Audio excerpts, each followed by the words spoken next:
नमस्कार, आपके साथ मैं हुस्तेश नैन। मोर बुलेटिन की शुरुआत करेंगे बड़ी खबर के साथ। बड़ी खबर ये कि हिमस्खलन की डराने वाली तस्वीरें आपको दिखाते हैं। लाहौल स्पीति से तस्वीरें सामने आई है जहां पर हिमस्खलन हुआ है। गोंधला घाटी के खांगसर गांव में ये हिमस्खलन हुआ। किसी के हालांकि हताहत होने की खबर नहीं है, गनीमत रही कोई हताहत नहीं हुआ, ऐसी खबर फिलहाल नहीं मिल पाई है, लेकिन तस्वीरें आपको दिखा रहे हैं। आप ये तस्वीरें देखकर अंदाजा लगा सकते हैं कि कितना खौफनाक मंजर ये रहा होगा।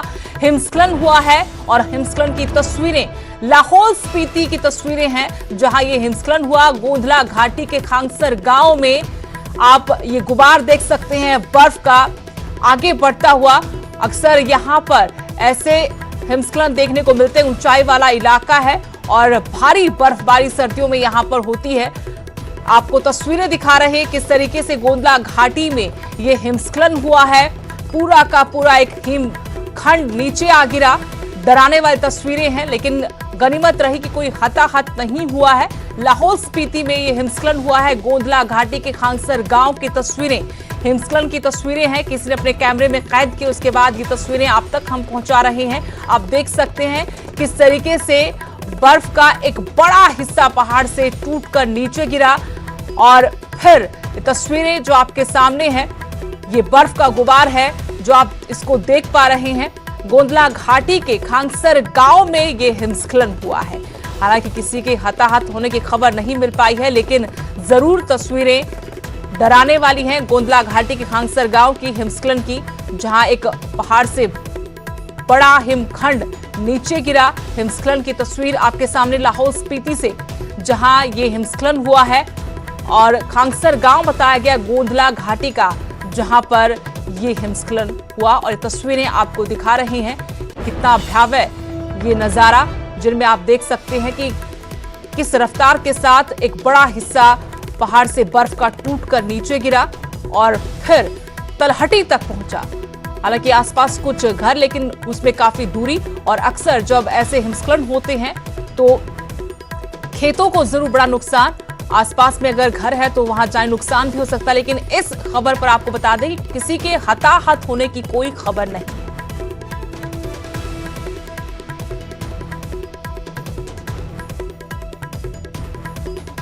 लाहौल स्पीति के लोगों के सामने इस बार मुसीबतों का पहाड़ खड़ा है। लाहौल में सबसे कम बर्फबारी का दशकों पुराना रिकॉर्ड टूटा है। ऐसे में लोगों को बूंद बूंद पानी के लिए तरसना पड़ सकता है।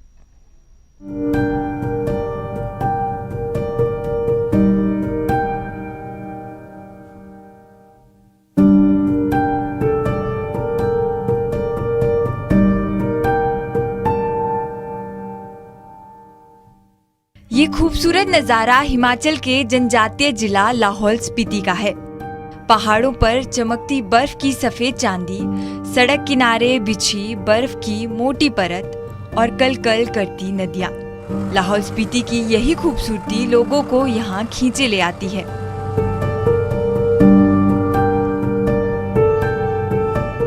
लेकिन इस साल बर्फबारी ऐसी नहीं हुई जैसी उम्मीद थी। यहाँ सबसे कम हिमपात का दशकों पुराना रिकॉर्ड टूटा है और स्थानीय लोगों के लिए भी इस पर यकीन करना बेहद मुश्किल है।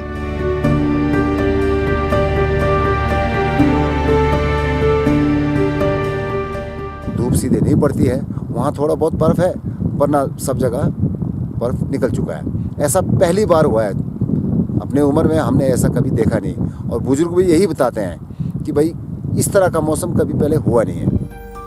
लाहौल स्पीति में अभी तक महज 96 सेंटीमीटर बर्फबारी रिकॉर्ड की गई है। ऐसे में सालों पुराने ग्लेशियर में भी कमी होने का अंदेशा बढ़ गया है। आपको बता दें कि यहाँ के पहाड़ों में करीब 250 से ज्यादा ग्लेशियर हैं। गर्मियों के वक्त यही ग्लेशियर किसानों के लिए वरदान साबित होते हैं।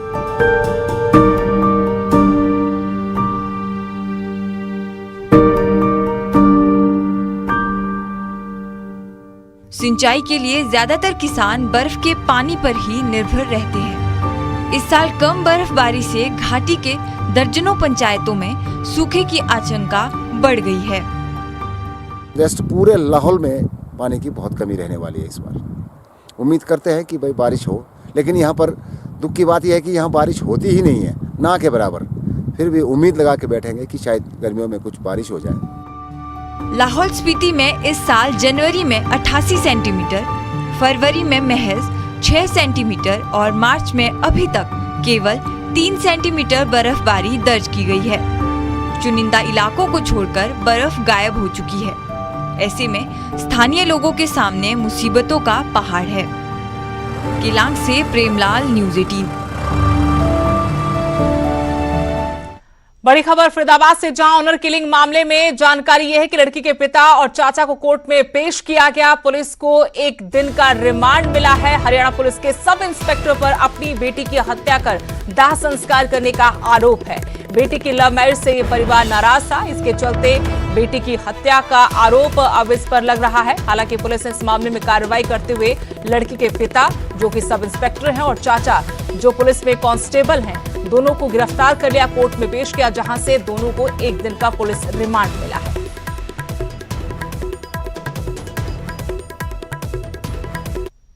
18 मार्च को उसकी सहेली के फ़ोन से पता चला कि उसने रात को सुसाइड कर लिया है। तो हमने उनके गांव में जाके गांव वाले से पूछा, तो गांव वाले ने बताया कि इस लड़की को हार्ट अटैक आ गया है और उन्होंने इसका दाह संस्कार कर दिया है। उन्होंने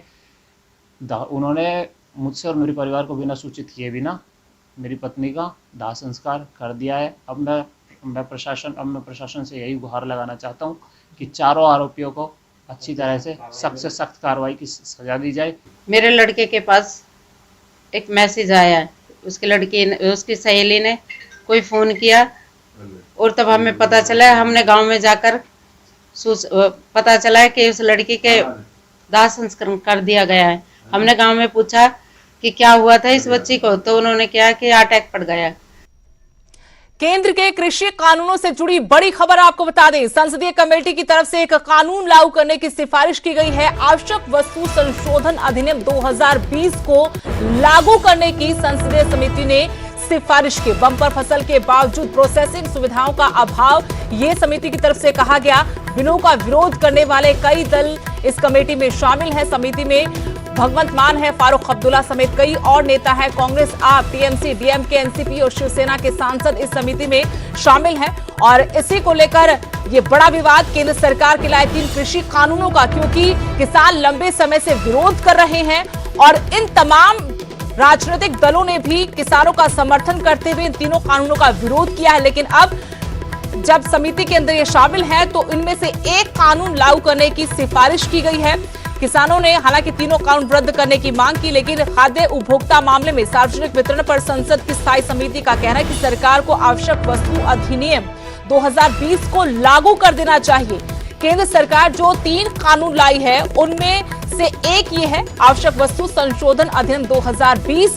इसके जरिए सरकार ने अनाज, दलहन, तिलहन, खाद्य तेलों, प्याज और आलू जैसी जो वस्तुएं हैं उनको आवश्यक वस्तुओं की सूची से हटा दिया है। अब कोई भी इन वस्तुओं को खरीद सकता है, उसका भंडारण कर सकता है।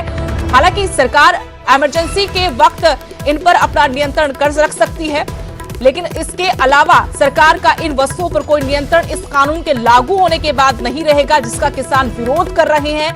किसानों ने विरोध करते हुए कहा कि इससे जरूरी वस्तुओं के दाम बढ़ जाएंगे, जिससे लोगों को काफी दिक्कतों का सामना करना पड़ेगा। लेकिन अब संसदीय समिति ने इस कानून को लागू करने की सिफारिश कर दी है। शुक्रवार को लोकसभा में पेश की गई खाद्य उपभोक्ता मामले और सार्वजनिक वितरण पर बनी स्थायी समिति की रिपोर्ट में इस कानून को लागू करने की सिफारिश की गई है।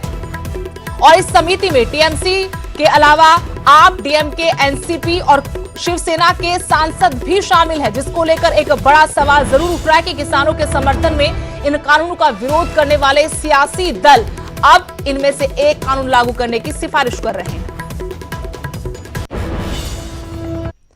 अगली बड़ी खबर, संसदीय कमेटी पर भगवंत मान ने अपनी सफाई दी है। संसदीय समिति में आपने विरोध किया था, ये भगवंत मान की तरफ से कहा गया जब इस मामले पर विवाद बढ़ता नजर आया। कहा कि एक कानून लागू करने की सिफारिश का विरोध किया था। आपकी ओर से भगवंत मान कमेटी में शामिल हैं और इसी कमेटी ने सिफारिश की है कि एक कानून इनमें से लागू किया जाए। अब उनकी सफाई कि इस कानून का विरोध किया था। संसदीय समिति ने एक कानून को लागू करने की सिफारिश की थी। इस मसले पर जब विवाद बढ़ा तो भगवंत मान ने सफाई दी कि इस कानून को लागू करने की सिफारिश का उन्होंने विरोध किया था।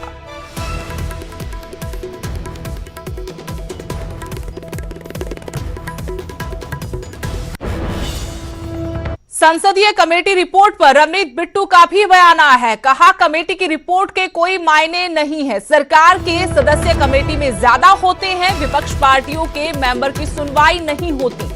सरकार 2 और कानूनों की रिपोर्ट अभी पेश करेगी।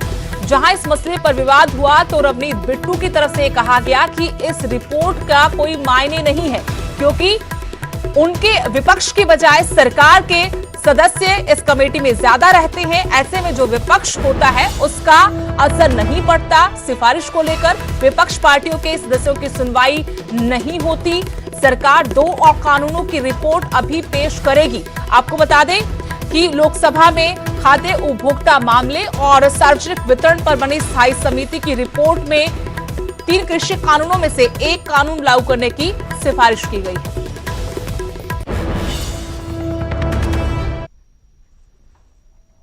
ਵਿਜੇ ਲੋਕ ਸਭਾ 'ਚ ਵਿਰੋਧੀ ਧਿਰ ਦੇ ਆਗੂ ਬਣੇ ਨੇ ਰਵਨੀਤ ਸਿੰਘ ਬਿੱਟੂ, ਇਹਨਾਂ ਨਾਲ ਗੱਲਬਾਤ ਕਰਦੇ ਹਾਂ ਕਿ ਇਹ ਕਿਸ ਤਰੀਕੇ ਨਾਲ ਦੇਖਦੇ ਹੋ। ਸਟੈਂਡਿੰਗ ਕਮੇਟੀ ਦੀ ਰਿਪੋਰਟ ਤੁਸੀਂ ਦੇਖੀ ਹੋਣੀ ਹੈ, ਕਿਸ ਨੇ ਇਸ ਦੀ ਹਮਾਇਤ ਕੀਤੀ ਹੈ ਕਿ ਤਿੰਨੇ ਕਾਨੂੰਨਾਂ 'ਚੋਂ ਇੱਕ ਕਾਨੂੰਨ ਜਿਹੜਾ ਲਾਗੂ ਕਰਨਾ ਚਾਹੀਦਾ ਹੈ ਔਰ ਜਿਹੜਾ ਵਾ ਬਾਕੀਆਂ ਉਸ ਦੇ ਵਿੱਚ ਕਿਹਾ ਗਿਆ ਭਗਵੰਤ ਮਾਨ ਵੀ ਸੀਗੇ, ਬਾਕੀ ਪਾਰਟੀਆਂ ਵੀ ਸੀ। ਤੁਹਾਡੀ ਪਾਰਟੀ ਦਾ ਕੀ ਸਟੈਂਡ ਸੀਗਾ ਔਰ ਭਗਵੰਤ ਮਾਨ ਹੋਰਾਂ ਦਾ ਕੀ ਸਟੈਂਡ ਸੀ? ਪੰਕਜ, ਤੁਸੀਂ ਵੀ ਬੜਾ ਚਿਰ ਦਿੱਲੀ ਕਵਰ ਕੀਤਾ ਪਾਰਲੀਮੈਂਟ, ਤੇ ਵਿਜੇਪਾਲ ਜੀ ਵੀ ਬਹੁਤ ਪੁਰਾਣੇ ਸਾਰੀ ਗੱਲ ਨੂੰ ਇਹ ਜਾਣਦੇ ਆ। ਸਾਰੀਆਂ ਪਾਰਟੀਆਂ ਇਹਦੇ ਜਿਹੜੇ ਕਮੇਟੀ ਦੇ ਚੇਅਰਮੈਨ ਨੇ ਬੰਦੋਪਾਧਿਆ ਜੀ, ਉਹ ਇਸ ਵੇਲੇ ਲੀਡਰ ਨੇ ਹਾਊਸ 'ਚ TMC ਦੇ, ਉਹਨਾਂ ਨੇ ਵੀ ਆਪਣਾ ਡਿਸੈਂਟ ਨੋਟ ਦਿੱਤਾ। ਚਾਹੇ ਭਗਵੰਤ ਮਾਨ ਨੇ, ਚਾਹੇ ਸਾਰੇ, ਇਹ 'ਚ ਕੋਈ ਸ਼ੱਕ ਨਹੀਂ, ਚਾਹੇ ਉਹ ਦੂਜੀ ਪਾਰਟੀ ਦੇ ਆ, ਸਭ ਨੇ ਇਸ ਗੱਲ ਦੇ ਅਗੇਂਸਟ ਬੋਲਿਆ। ਪਰ ਗੱਲ ਇਹ ਹੁੰਦੀ ਹੈ ਵੀ ਜਿਹੜੀ ਸੰਖਿਆ ਹੈ, ਜਿਵੇਂ 31 ਮੈਂਬਰੀ ਕਮੇਟੀ ਹੁੰਦੀ ਹੈ ਜਾਂ 15 ਲੋਕ ਸਭਾ ਦੇ ਹੁੰਦੇ ਆ, ਬਾਕੀ ਰਾਜ ਸਭਾ ਦੇ ਹੁੰਦੇ ਆ, ਉਹਦੇ ਵਿੱਚੋਂ ਕਿਉਂਕਿ ਨੰਬਰ ਜ਼ਿਆਦਾ ਉਹਨਾਂ ਦੇ ਆ ਤੇ ਨੰਬਰ ਬੀਜੇਪੀ ਦੇ ਜ਼ਿਆਦਾ ਹੋਣ ਕਰਕੇ ਪਾਰਲੀਮੈਂਟ ਜਿਹੜੀ ਕਮੇਟੀਆਂ ਏ ਉਹ ਕਈ ਵਾਰ ਪਾਰਲੀਮੈਂਟ ਤੇ ਜ਼ੋਰ ਪਾ ਕੇ ਰਿਪੋਰਟ ਉਹੀ ਭੇਜਦੀਆਂ ਏ ਜਿਹੜੀ ਸਰਕਾਰ ਦੇ ਪੱਖੀ ਹੋਵੇ ਜਾਂ ਸਰਕਾਰ ਦੇ ਜਦੋਂ ਮੈਂਬਰ ਵੱਧ ਹੁੰਦੇ ਆ। ਅਸੀਂ ਹੋਮ ਕਮੇਟੀ 'ਚ ਮੈਂ ਤੁਹਾਨੂੰ ਪਿਛਲੇ ਹਫਤੇ ਦੀ ਉਹ ਗੱਲ ਦੱਸਦਾ, ਕਰੋਨਾ ਦੇ, ਕਿਉਂਕਿ ਹੋਮ ਕਮੇਟੀ ਦਾ ਮੈਂਬਰ ਆ, ਆਨੰਦ ਸ਼ਰਮਾ ਚੇਅਰਮੈਨ ਆ। ਅਸੀਂ ਕੋਈ ਇੱਕ ਬਹੁਤ ਵਧੀਆ ਕੇਸ ਸਟੱਡੀ ਕਰਕੇ ਕਰੋਨਾ ਤੇ ਕੋਵਿਡ ਤੇ ਰਿਪੋਰਟ ਪੇਸ਼ ਕਰਨੀ ਸੀ, ਕਰਨ ਲੱਗੇ ਤਾਂ ਅੜ ਗਏ। ਉਹ 'ਚ ਭੁਪਿੰਦਰ ਯਾਦਵ ਸੀਗੇ ਤੇ ਰਕੇਸ਼ ਸਿਨਹਾ ਸੀਗੇ RSS ਦੇ। ਉਹਨਾਂ ਨੇ ਉਹ ਕਹਿੰਦੇ ਜੀ ਨਹੀਂ, ਸਰਕਾਰ ਦੇ ਉਲਟ ਨੇ ਆਹ ਲਫ਼ਜ਼ ਕੱਢੋ ਤੁਸੀਂ, ਅਸੀਂ ਤਾਂ ਰਿਪੋਰਟ ਜਾਣ ਦੇਵਾਂਗੇ। ਮੈਂ ਇਸ ਕਰਕੇ ਇਹ ਰਿਪੋਰਟ 'ਚ ਵੀ ਇਸੇ ਤਰੀਕੇ ਨਾਲ ਹੋਇਆ। ਬੇਸ਼ੱਕ ਮੈਂਬਰ ਜਿਹੜੇ ਸਾਰੇ ਪਾਰਟੀਆਂ ਦੇ ਉਲਟ ਬੋਲੇ ਨੇ, ਪਰ ਰਿਪੋਰਟ ਜਿਹੜੀ ਪੇਸ਼ ਹੋਈ ਆ ਉਹਨੂੰ ਸਰਕਾਰ ਦੇ ਪੱਖ 'ਚ, ਤੇ ਸਰਕਾਰ ਨੇ ਆਪਣੇ ਆਪ ਜਿਸ ਤਰੀਕੇ ਨਾਲ, ਕਿਉਂਕਿ ਇਸ ਦੇ ਵਿੱਚ ਇਹ ਕਿਹਾ ਗਿਆ ਕਿ ਜ਼ਰੂਰੀ ਵਿਵਸਥਾ ਐਕਟ ਲਾਗੂ ਕਰਨ ਦੀ ਸਿਫਾਰਿਸ਼ ਕੀਤੀ ਗਈ ਹੈ।